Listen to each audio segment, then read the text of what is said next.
Okay, so today we will discuss about posterior triangle of the neck. Okay, you have seen anterior triangle.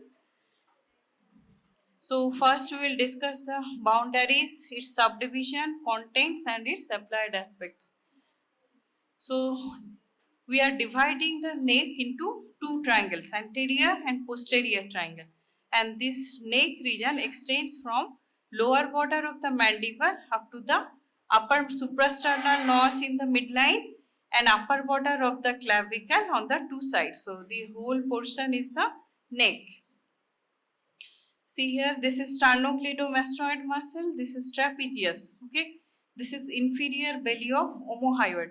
So anterior to sternocleidomastoid, here is the anterior triangle, and posterior to the sternocleidomastoid, this is, anterior to the sternocleidomastoid is the anterior triangle, and posterior to the sternocleidomastoid is the posterior triangle. And this posterior triangle is divided into upper larger part known as occipital triangle, which lies above this inferior belly of omohyoid, and lower subclavian triangle or supraclavicular triangle below this inferior belly of the omohyoid. So this portion is the subclavian triangle or supraclavicular triangle. See here, so this is the boundary of the posterior triangle. Apex is directed above at the superior nuchal line. Base is formed by the middle third of the clavicle, anterior boundary by the sternocleidomastoid, posterior boundary by the trapezius, and this is inferior belly of omohyoid divides the triangle into upper larger occipital triangle and lower smaller subclavian triangle. And floor of this triangle, you can see this muscle. Semispinalis capitis, splenius capitis, levator scapulae, scalenus medius, scalenar anterior. All these are forming the floor of this posterior triangle. Okay. So subdivisions of the posterior triangle. It is subdivided by the inferior belly of omohyoid. This one. This is inferior belly of omohyoid into large occipital triangle above and small supraclavicular triangle below. These are the two divisions. Okay. And this is the boundary of the occipital triangle. Anteriorly sternocleidomastoid, posteriorly trapezius, inferiorly inferior belly of the omohyoid. Boundary of the occipital triangle.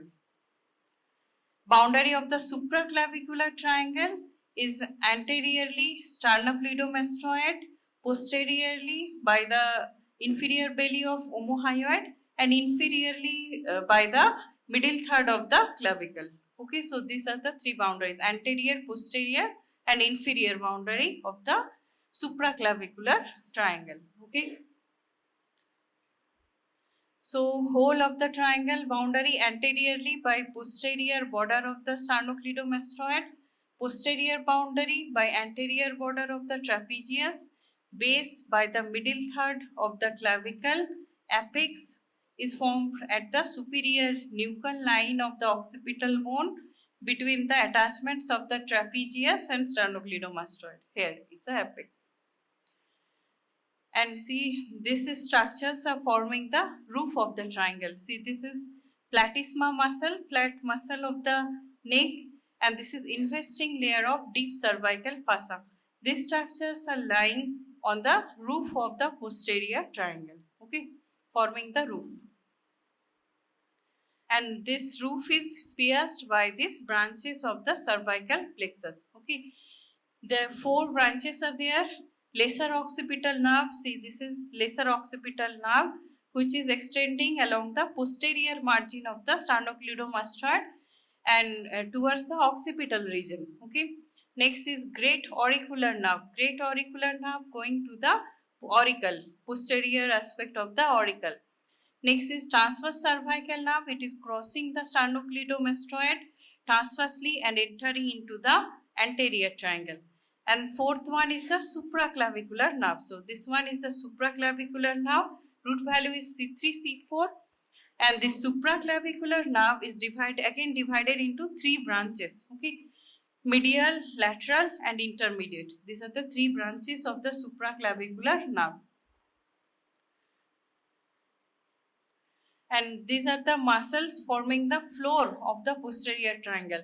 From above downward, these are semispinalis capitis. Here the orange one, semispinalis capitis. Then splenius capitis, the green one. Then levator scapulae, the yellow one is levator scapulae. Then scalenus medius, here is scalenus medius, purple one.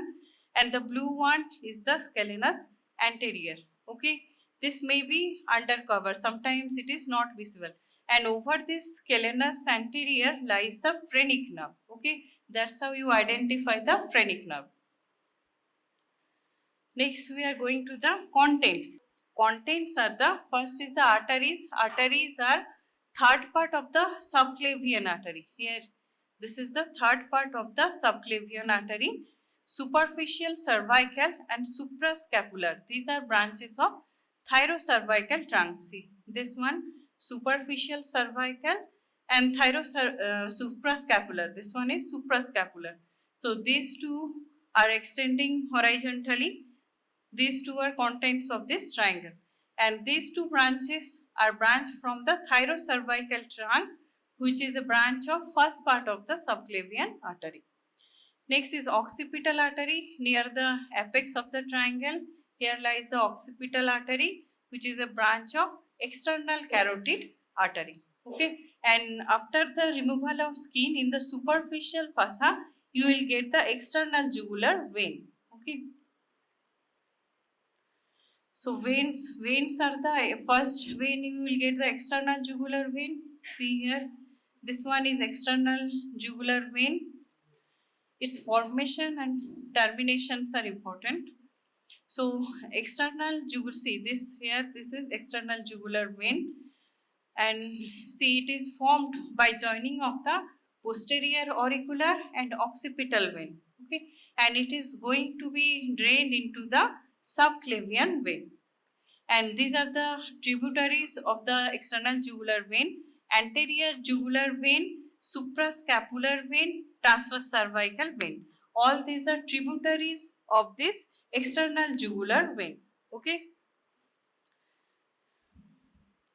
So arteries, vein we have discussed. Next we are going to the nerves of this triangle. First you will see the branches of the cervical plexus in the subcutaneous plane. These are providing mainly cutaneous supplies. Lesser occipital, this one is lesser occipital, greater auricular, transverse cervical and supraclavicular. So these four are branches of the cervical plexus. Next you will see spinal accessory nerve. Okay, spinal accessory nerve will lie over the levator scapulae. That's how you identify it, levator scapulae. And brachial plexus, mainly upper trunk of the brachial plexus you will see here, and you can locate sometime the Arb's point. Two roots are joining, C5, C6, and it is dividing into two divisions, anterior posterior division, nerve to subclavius and suprascapular nerve. All these are coming out from this point. So 6 nerves are joining at this Arb's point. Okay, here you will see mainly the upper trunk. So next important OSPI questions are these two muscles are very important. Three muscles mainly: sternocleidomastoid, trapezius, inferior belly of omohyoid. These three are very frequently given in your OSPI from the posterior triangle. So we have to know origin, insertion, nerve supply, action of these muscles. Okay. So first we will discuss sternocleidomastoid. Origin here, this is above is origin, sorry, below is the origin, and insertion is at the mastoid process. So origin is from upper, it originates by two heads, sternal head and clavicular head, from the upper part of the manubrium sternum and medial 1/3 of the clavicle, anterior surface. Okay, and it is inserted over the mastoid process of the temporal bone and lateral part of the superior nuchal line. Nerve supply is spinal accessory nerve, which is the motor supply for this muscle. Next we go to the action of the sternocleidomastoid. both muscles acting together, muscles of right and left side, when acting together, they extend the head at the atlanto-occipital joint and flex the cervical part of the vertebral column. Forward flexion. Okay, forward flexion of the neck is done by this contraction of both of the sternocleidomastoid. And contraction of one side of muscle moves the face to the opposite side. Okay, so if right side muscle is contracting, the chin will be deviated towards the left side. Okay, so this is the action contraction of one muscle. Okay, moves the face to the opposite side. Next we go to the trapezius. This muscle is trapezius. Two muscles of both sides, when joined together, they form a trapezium like structure. That's why the name is given trapezius. Okay, so trapezius origin from the medial third of the superior nuchal line. Here, medial third of the superior nuchal line, external occipital protuberance, ligamentum nuchae, spine of the seventh cervical vertebra, and spine of all the thoracic vertebra. This is whole of this is the origin, and insertion is over the clavicle and scapula. Okay. Insertion, upper fibers insert into the posterior aspect of lateral third of clavicle. Here is the upper fiber is inserted. Okay, posterior aspect of lateral third of clavicle. Middle fibers insert into the medial aspect of acromion and crest of the spine of scapula. Here, medial aspect of acromion and crest of spine of scapula. Superior margin of crest of spine, and lower fibers insert into the crest of the scapula. Nerve supply is spinal part of the accessory nerve. Okay, spinal accessory, motor component. So next and action, it will help in shrugging of the shoulder, trapezius. Okay, shrugging of shoulder is done by the trapezius muscle. Next we go to the omohyoid muscle. See, this is omohyoid. This is superior belly. This is inferior belly. Superior belly you have seen in anterior triangle.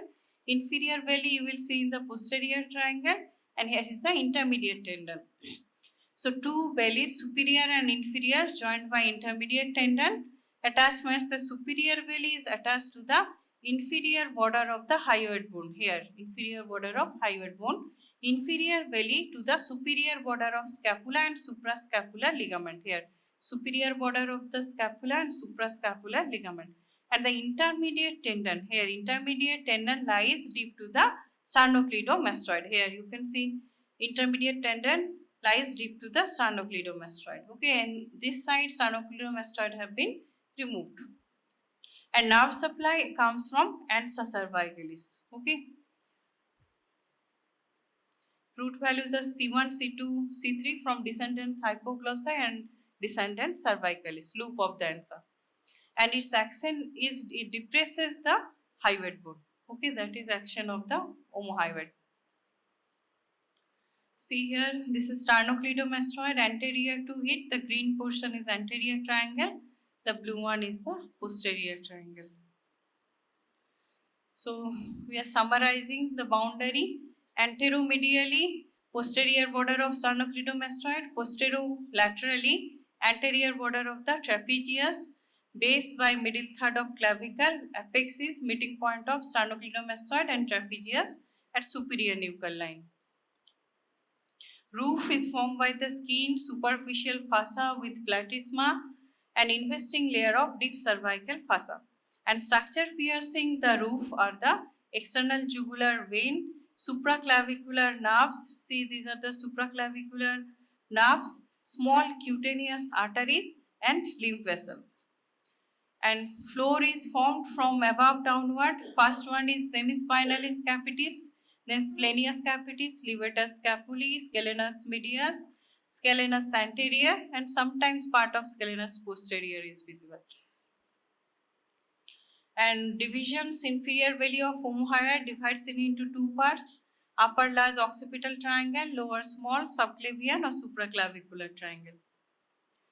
And these are the contents, the nerves, blood vessels and lymph nodes. Nerves, blood vessels we have discussed, and lymph nodes which lie along the external jugular vein and along the posterior margin of the sternocleidomastoid. So nerves, these are arranged in three groups. We are dividing it into three groups: superficial, middle, and deep group. Okay. So all the nerves are emerging from middle of the posterior border of sternocleidomastoid. Here, from the middle of the posterior border of sternocleidomastoid, all the nerves are emerging. Superficial group includes the four branches of the cervical plexus. Those lesser occipital, root value is C2, great auricular C2, C3, transverse cervical C2, C3, and supraclavicular nerve C3, C4. Okay, so these are included in superficial group. Middle group includes spinal accessory nerve situated between the roof fossa and floor fossa. Roof fossa is formed by the investing layer of deep cervical fossa. Floor fossa is formed by the prevertebral fossa. Okay, floor fossa is prevertebral layer of the deep cervical fossa. Next is deep group. Deep group is situated deep to the floor fossa, and these are branches from C3 and C4 to the trapezius muscle. Now to levator scapulae, here root value is C3, C4, upper and middle trunks of the brachial plexus you will see here. Okay. Yes. Prevertebral layer of deep cervical fossa. Roof is investing layer forming roof of both anterior and posterior. Okay, anterior floor chilo pretracheal layer R posterior floor prevertebral layer. Okay. Okay, so branches of brachial plexus, these branches you will see in this, or they are originating in this posterior triangle. Okay, so they are sometimes covered by the floor muscles. These nerve to subclavius, suprascapular nerve, these two are arising from the Arb's point. See here, here is the Arb's point. Okay, nerve to subclavius, suprascapular are arising, and two roots are joining to form the trunk, and then two divisions are starting, anterior posterior division. And nerve to rhomboideus or dorsal scapular nerve arise here in this posterior triangle, root value is C5. Nerve to serratus anterior or long thoracic nerve of Weil, it is also arising here, root value is C5, C6 and C7. Okay, this is long thoracic nerve. Next, we are going to the artery, suprascapular artery, transverse cervical artery. Okay, these are transverse cervical artery. It is again divided into superficial branch and deep branch. Superficial branch accompanies the spinal accessory nerve. Deep branch accompanies nerve to rhomboideus. And these two are branch from thyrocervical trunk, which is again branch from first part of the subclavian artery. And third part of subclavian artery you can see here, third part of the subclavian artery emerging between the scalenus anterior and medius and enclosed within the axillary sheath or scalene fossa. Okay. External jugular vein just above the clavicle. See, this is external jugular vein just above the clavicle. It pierces the deep fossa and drains into the subclavian vein. Okay, here it is draining into the subclavian vein, and subclavian vein lies in front of the scalenus anterior muscle, and terminal part of the transverse cervical vein, suprascapular vein, anterior jugular vein, and external jugular vein, all of them drain into the subclavian vein. Okay. These are tributaries: anterior jugular, suprascapular, transverse cervical. They are draining into external jugular, and external jugular is draining into the subclavian vein. Okay, like this it is the draining system. Next is lymph nodes. Chain of lymph node you will see lie along the posterior border of the sternocleidomastoid, and chain of lymph node lie along the spinal accessory nerve also. This surface anatomy is important. External jugular and spinal accessory nerve very frequently given in your surface marking. So for external jugular, you place a point on sternomastoid at the level of angle of the mandible here and midpoint of the clavicle. So if you join this, it will represent the external jugular vein. Another important for surface marking is spinal accessory nerve, one point midway between the mastoid and head of mandible. Here, mastoid and head of mandible, midpoint of sternocleidomastoid. Third is a point 5 centimeter above the clavicle on anterior border of trapezius. This is trapezius, anterior border of trapezius 5 centimeter above the clavicle. So if you join these three, it will represent the spinal accessory nerve. Some part you are getting near the apex of anterior triangle here, and it comes under cover of this sternocleidomastoid, enters into the posterior triangle. After crossing the triangle, enters deep to the trapezius. External jugular vein, it is lying superficially. Okay, so high chance of injury is there to the external jugular vein. If injury occurs, there is chance of air embolism. Okay, air get trapped in the vein and it will lead to air embolism. Catheterization is done through this vein and the catheter is pushed up to the right atrium from the external jugular vein to the subclavian vein, okay, and back into the right atrium, and from the catheter you can measure the right atrial pressure. That's why external jugular vein is important. This is one nerve tumor arising from the middle of the sternocleidomastoid, where all of the nerve are coming out from the posterior margin of sternocleidomastoid near the middle. All the nerves are emerging from the middle of posterior border of sternocleidomastoid. And brachial plexus block is also given here. You are getting upper and middle trunk in the posterior triangle. So during blocking of the brachial plexus block is given in this posterior triangle to block this upper and middle trunk, and they are supplying area over the during surgery of the upper limb. Okay. Torticollis or ray neck, it is maybe congenital due to excessive stretching of the sternocleidomastoid during labor, or there is injury to the spinal part of the accessory nerve, spinal accessory nerve, injury to the brachial plexus, or injury to the nerve to platysma. Okay, all these are clinical aspect of this triangle. Okay. Okay, that's all. So you remember the boundary.